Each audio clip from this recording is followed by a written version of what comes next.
बिहार में बिल्कुल अराजक स्थिति है। अंधेर नगरी चौपट राजा की स्थिति है। अपराधियों के हौसले बुलंद हैं। जो हमारे मुख्यमंत्री हैं पलटू राम, और वो तो प्रधानमंत्री बनने की ही जुगत में है। एक प्रदेश उनसे संभल नहीं रहा है, लेकिन पूरे देश को चलाने का ख्वाब देख रहे हैं कि अब लालू और बालू बच गए बिहार में। जो बालू माफिया बिहार में है वो बहुत शक्तिशाली है, और शक्तिशाली इसलिए है क्योंकि उसको सत्ता का संरक्षण प्राप्त है।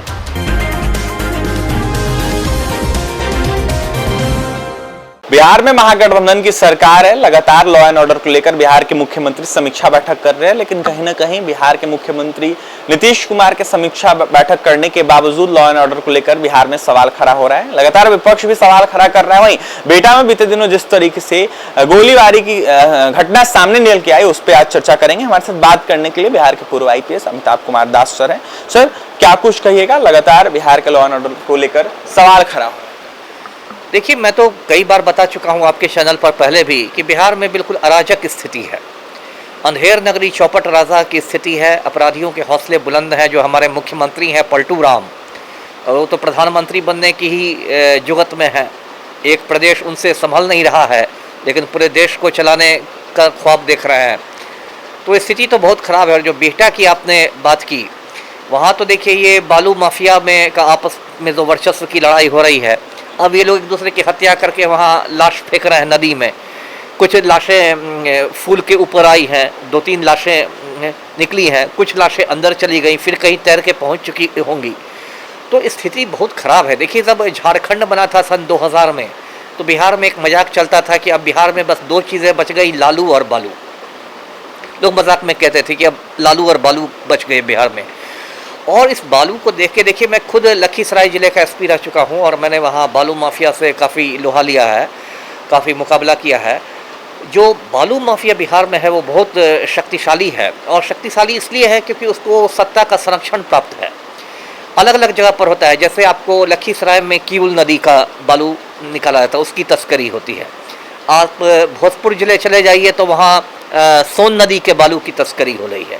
और ये लाखों करोड़ों का खेल है। इसमें भ्रष्ट राजनेता शामिल हैं, भ्रष्ट पदाधिकारी शामिल हैं, और इन लोग का मनोबल इतना ऊंचा है बालू माफिया का। मुझे तो बिहार के कुछ जगहों की खबर है जहां पर खास किस्म की नाव बनाई जाती है। ऐसी नाव बनाई जाती है जिसमें बालू की तस्करी के लिए नीचे में छिपाने की जगह बनी रहती है, तहखाना जैसा बना रहता है, जो ऊपर से देखने पर पता भी नहीं चलेगा। और ये नाव जो होती है, ये मतलब खुलेआम इसका निर्माण होता है, इसका बालू माफिया इसका इस्तेमाल करते हैं। और कुछ दिनों पहले सरकार ने कहा था, 1-2 IPS अधिकारियों को निलंबित तक किया गया बालू माफिया से कथित सांठगांठ की वजह से। लेकिन ज़मीन पर ऐसा कुछ दिखाई नहीं दे रहा है। बालू माफिया अभी भी वैसे ही है। अब वहाँ पर बात आ रही है कि कोई सिपाही गैंग है, कोई फौजिया गैंग है, इसके लोग उसको मार रहे हैं, उसके लोग उसको मार रहे हैं। यानी कि सर, बड़ी मछली को नहीं पकड़ा जा रहा है, छोटी मछली को पकड़ा जा रहा है। वही बात है। और बालू माफिया देखिए इतना शक्तिशाली है कि सत्ता के अंदर, सत्ता के गलियारों में इसकी घुसपैठ है। ऐसे बिहार में जितने माफिया हैं, चाहे बालू माफिया हो, शराब माफिया हो, कोई भी माफिया बिना सत्ता के संरक्षण के फल फूल नहीं सकता है। इसलिए पलटू राम जो बात बना ले कि हम किसी को छोड़ेंगे नहीं और किसी को बचाएंगे नहीं, इनका घिसा पिटा डायलॉग है। लेकिन ज़मीन पर यह है कि छोटी छोटी मछलियों को फंसाया जाता है। अब शराबबंदी में ही देखिए, गरीब आदमी से जेल भरे हुए हैं, गरीब लोगों से, लेकिन जो बड़े बड़े शराब माफिया हैं वो आराम से घूम रहे हैं। तो जिस तरीके से घटना हुई थी बिहटा में, उसको लेकर जब महागठबंधन के नेताओं से सवाल किया जाता है तो उनका साफ कहना रहता है कि ऐसा तो होता ही रहता है। नहीं, ये कोई जवाब नहीं है ना। तो फिर होता ही रहता है तो फिर आप सरकार में क्यों है? तो विपक्ष में बैठिए। विपक्ष में भी क्यों बैठेगा? घर पर ही बैठ जाइए, सब कुछ छोड़ दीजिए, भगवान भरोसे ही छोड़ दीजिए।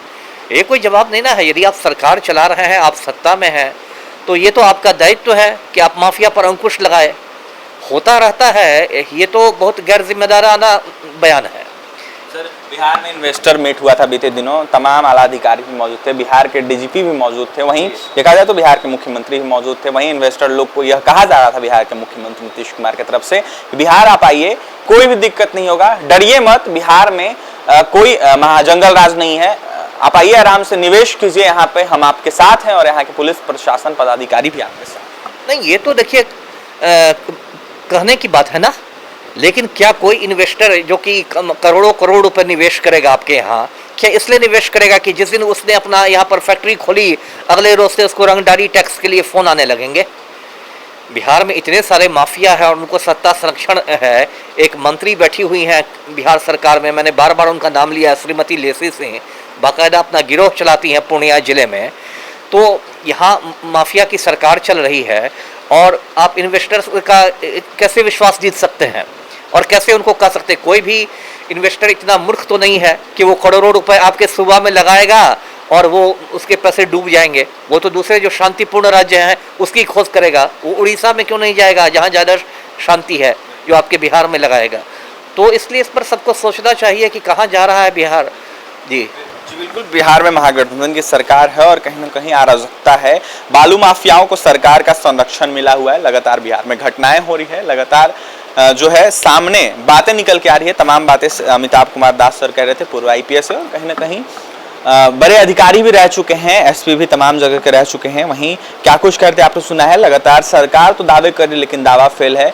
अगर कोई निवेशक बिहार में आकर निवेश करेगा और कहीं ना कहीं उसको रंगदारी देनी पड़ेगी तो कहीं ना कहीं यह बड़ा सवाल है। फिलहाल क्या कुछ कहते सर आपने सुना है और भी तमाम खबरों के लिए बने रहे हमारे साथ। हमारे चैनल को सब्सक्राइब करें, पेज को लाइक करें। पटना से सहयोगी अजय के साथ अभिषेक की रिपोर्ट।